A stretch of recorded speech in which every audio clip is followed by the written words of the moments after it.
Hi everyone, welcome to my YouTube channel Morgan Options. Here I show you how to trade binary options. And today's strategies will be... Stop! Before we get started, I just want to ask you one thing. Subscribe to this YouTube channel and put a like. Because I've never seen such a detailed guide like mine anywhere else.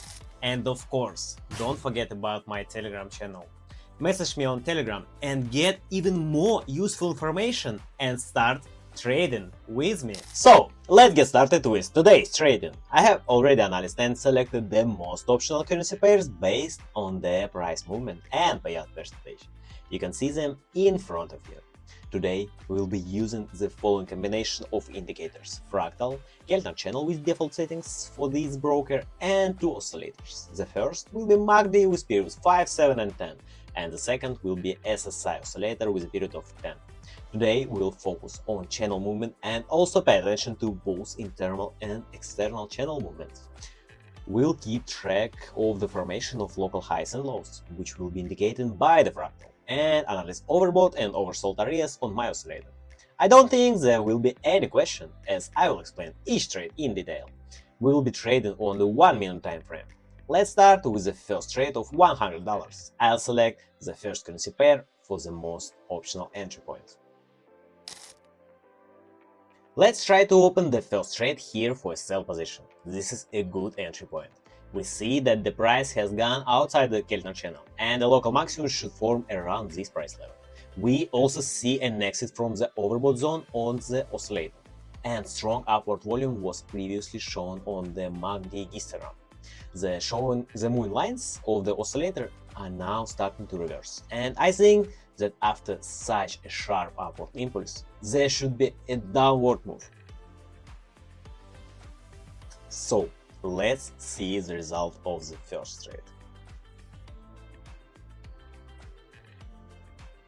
And the first trade closes in profit.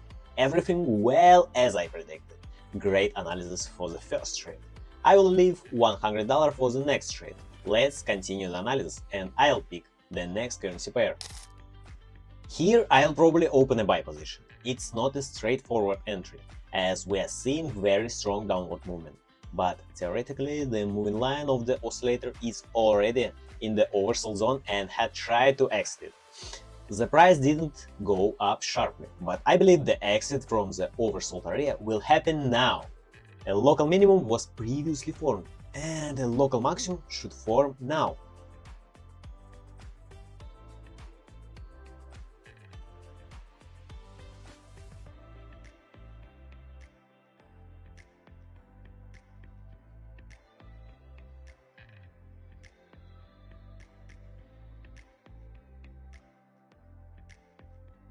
I think the price will move upwards after breaking the Keltner channel's boundary. However, I made a mistake opening here. I had a hunch that this wouldn't be a straightforward trade. I will switch to the maximum balance amount for the next trade to recover and get back into profit. Let's continue and analyze the next currency pair.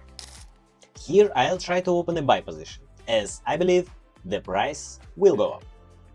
The price has exited the Keltner channel, and the previous price movement formed a local minimum. Also, I might have rushed the entry. I still believe the price will move upward. If I draw a trend line, the local minimum should form around here. It wasn't formed, but the candle broke through this level. So, the price should continue upward.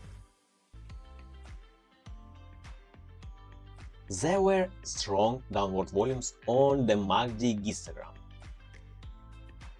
The oscillator is in the oversold area, so I will wait for the price to go up. Let's see the result.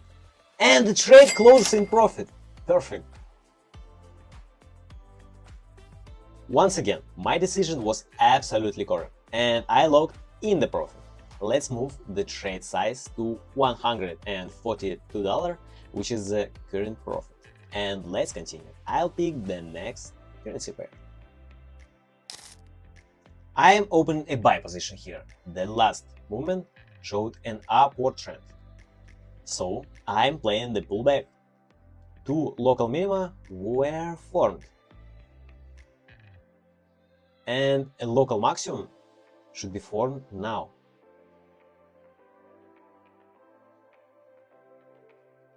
So the price should move upward. I'm not focusing on the oscillators here, but rather on the trend and the Keltner channel. Let's see the result.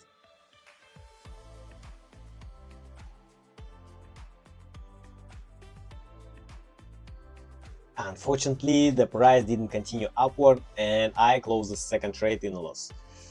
I'll increase the trade size to $200 to recover and get into profit. Let's analyze the next trade more carefully.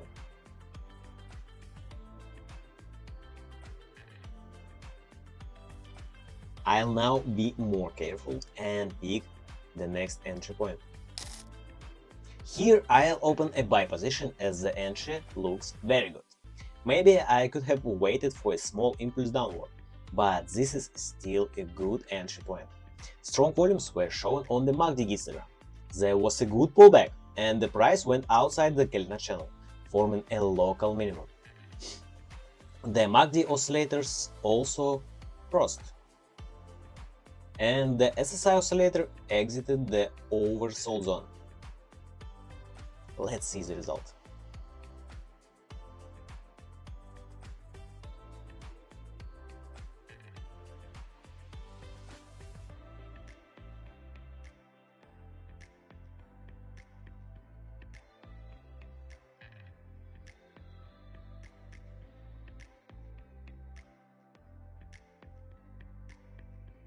The trade closes in profit. This was an excellent entry, and I couldn't have been more confident in this trade. No problems at all.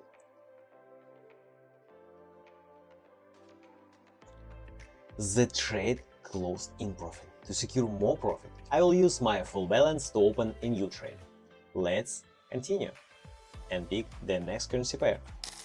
Now I'm looking for an entry point for a sell position here.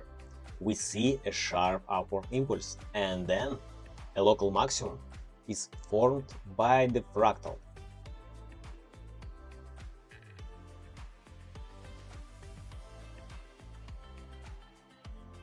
I waited for this point, and there should be a pullback now. The moving lines of the MACD oscillator are crossing, and the SSI oscillator has exited the overbought zone. I think I have made the right decision. The price will likely move down. So let's see the result. And the trade closes in profit on the last seconds. It was a lucky trade, but I made the right entry. The candle showed a sharp upward impulse, but I predicted that the price would go down. The trade closed in profit. I'm really happy with today's result despite some losses, of course. Let's lock in the profit and move to the withdrawal.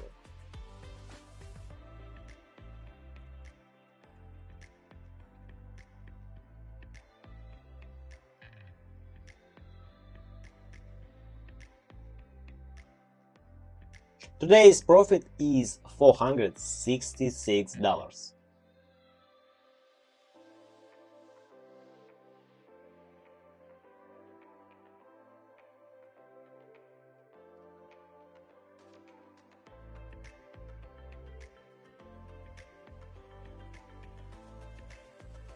The withdrawal operation is completed successfully.